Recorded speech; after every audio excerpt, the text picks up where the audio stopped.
জানি কালারটা বেশি একটা ভালো হয় না, কারণ হচ্ছে যে ইয়া মরিচ দিছি তো, কাঁচা মরিচ না দিয়ে, এই জন্য হচ্ছে কালারটা এরকম আসছে। আর মশলাটা একটু অন্য টাইপের, এই জন্য হচ্ছে এরকম। জানি না খাইতে কেমন লাগে। আসসালামু আলাইকুম সবাই, কি অবস্থা, কেমন আছেন? আমি বেশি ভালো নাই, আমার শরীরটা খুব খারাপ। তাও আমরা আপনাদের ভিডিও দেওয়ার জন্য একটা ভিডিও করতেছি। দেখেন আমার বউ কি করতেছে, হ্যাঁ কাম নাই এই গরমের ভিতর এখানে বসে কি করতেছে। এখানে ফ্যান লাগায় না ওই জায়গায় গেছে দেখেন, কিন্তু হ্যাঁ এই জায়গায় কি করে দেখি কি করে এখানে। তুমি বলছো না তোমার শরীর খারাপ, হ্যাঁ তোমার পাস্তা অনেক পছন্দ। আচ্ছা তা পাস্তা পছন্দ, তাহলে তুমি এখন কি আমার কাছে আমি লুকাইয়া টাকা জমাইছিলাম কিছু, তারপর আমি একজনের কাছে টাকা দিয়া বলছি কি আমার জামাইয়ের অনেক শরীর খারাপ, তার পাস্তা অনেক পছন্দ, আজকে তার শরীর খারাপের ভিতর পাস্তাটা আমি তাকে রান্না করে দিব। আল্লাহ আল্লাহ, দেখছে গাইস আমার বউ আমার কত ভালোবাসে। পাস্তা কি দিয়ে রান্না করবা? গরুর ইয়াল্লাহ, তুমি গরু গোছু নামাই রাখছো, দেখে তো ফ্রুট হতো গরু গোছটা। হ্যাঁ এত শক্ত, কেমনে কি দিবা? নরম হয়ে যাবে এখন, তো এইখানে রাখি যখন নরম হয়ে যাবে, তারপরে যে ডিম দিব, তারপর হচ্ছে যে আলু সেদ্ধ করতে দিচ্ছি। ডিম দিবা না শুধু গরু গোছু দিলে ভালো হবে না? গরু গোছ ডিম দুইটাই দিব। এদিকে আসো, দেখো আমাদের এই যে আলু এরকম করে কাইটা দিছি, আরো মজা লাগে আরো। গাইস সম্পূর্ণ ভিডিওটা দেখেন, তাহলে আমার বউ আসলে আপনারা কিন্তু একটা লাইক বেশি করে দিবেন যে আমার বউ আমার জন্য কষ্ট করতেছে। পাস্তার স্পেশাল মশলা, এটা ছাড়া পাস্তা ভালো লাগে না। তো যখন পানিটা একদম ফুটে গেছে এখন পাস্তা দিয়ে দিবা? আচ্ছা আচ্ছা, কতক্ষণ লাগবে আর তোমার এরকম করতে? 5 মিনিট। আর 5 মিনিট? এখন তুমি বলবা যে গাইজ এখন দেখেন যে ও 5 মিনিট হয় কিনা। আমার এরকম ভালোই লাগতেছে না। তোমার লাগবে না, যদি আরেকটা বিয়ে করতে পারতা তাইলে হ্যাঁ রান্না। আরেকটা বিয়ে করব, সুন্দরটা থেকে বিয়ে করব। তুমি করবা, তোমার এই পাস্তা তোমার সেদ্ধ করা হয়ে গেছে? আল্লাহ, তুমি কোন সময় কি করলা?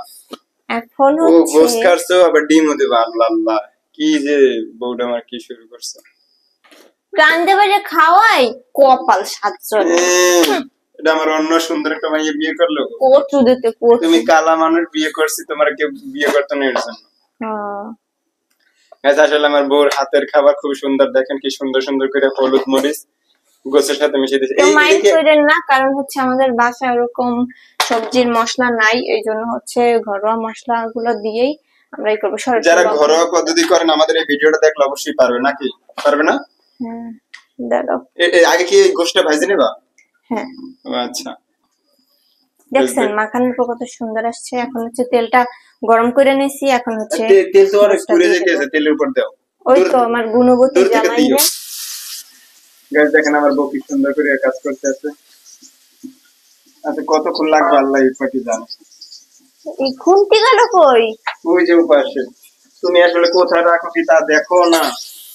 গাইস দেখেন কালার ভালো আসছে, বাহ খুব সুন্দরই তো, বউটা ভালোই কাম করে। কার কার বউ এরকম কাজ করে সবাই বললেন। ডিম দিবা, গোস দাও, আমি বুঝলাম না, ডিমও দেওয়া লাগে? তুমি তো অসুস্থ, এই জন্য তোমার দেবো। ওরে বাবা, এতে পুড়ে ফেলছো তুমি নাকি? গোসটা হইতে সময় লাগে না। গাইস দেখেন ভালোই সুন্দরই করতে পারে আমার বউ। এর ভিতরে গোস দিয়ে দাও, তাহলে একসাথে ভালো হবে। তাইলে হবে কি, গোস্তটা যখন তুমি কামড় দেবা ফ্লেভারটা পাবা না। দিয়ে দেবো, এখনই দিয়ে দেবো, ডিমতে তো টাইম লাগবে। গাইস দেখেন ভালোই আমার বউ পারতে আসছে এগুলো সেদ্ধ করা। আরে আমার বউ যে কত কাজ পারে।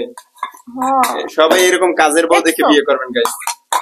কাজের বউ বিয়ে করলে জীবনে শান্তি আছে। শান্তি পাবা না, কাজ করলে বউ ভালো, না কাজ করলে বউ খারাপ। এই যে পেঁয়াজ আর কি দিয়েছো সাথে? পেঁয়াজ, তারপর কাঁচামরিচ নাই তো বাসায়, এই জন্য হচ্ছে একটু ওই যে শুকনো মরিচ গুলো আছে না, ওইগুলো দিয়ে দিচ্ছি। পেঁয়াজ তো তুমি সব শুধু এই নুডলস এই কি পাস্তা কি সেদ্ধ করতে এসে শেষ করে একটু কম হয়েছে, এই জন্য একটু দিলাম। ফাইনালি কিন্তু আমাদের সবই হয়ে গেছে। গোস দিয়ে দিছো? হ্যাঁ গোসটা এর ভিতর দাও তো, এখন পাস্তাটা সেদ্ধ করা পাস্তাটা দিয়ে দাও, তারপর নাড়াতে ঠিক আছে। গাইস দেখেন আমার বউ কি সুন্দর, আমার ফ্লেভারটা অনেক সুন্দর আসছে। মিথ্যে করতে বলো আছো? না, মিথ্যে মিথ্যে বলো না, সত্যি সত্যি বলো। সত্যি নিচে পড়ে গেছিল? কারণ আমি তোমার বিশ্বাস করি না। সত্যি ফিল্মটা খুব সুন্দর আসছে। আর এখন দেখি গাইস, দেখেন আসলে আপনারা আমি কোনো আশ্বাস দিন, সত্যি দেখেন কালারটা কত সুন্দর আসছে। সো গাইস, এটা হলো আমাদের ফাইনাল লুক। আমার খুব জানি কালারটা বেশি একটা ভালো হয় না, কারণ হচ্ছে যে মরিচ দিছি তো, কাঁচা মরিচ না দিয়ে, এই জন্য হচ্ছে কালারটা এরকম আসছে। আর মশলাটা একটু অন্য টাইপের, এই জন্য হচ্ছে এরকম। জানি না খাইতে কেমন লাগে। খাইতে তুমি এত কষ্ট করে বানাইছো, খাইতে কেমন তুমি না লাগে? খাইলে আমি আছি, সমস্যা নেই। দেখছো গাইস, আমি পাস্তা খাইতে পারি। আমার এই 1 মাস খালি পাস্তা দেবেন, 1 মাস না 12 মাস আমি পাস্তা খাইতে পারি, ভাগ লাগবে না। গাইস এই দেখেন আমার বউ এত সুন্দর করে কষ্ট করে পাস্তা রান্না করছে। এর জন্য ভিডিওটা ভালো লাগলে কি করতে হবে বলো? লাইক, কমেন্ট, শেয়ার আর ইউটিউবে সাবস্ক্রাইব করে দেবেন। বাই।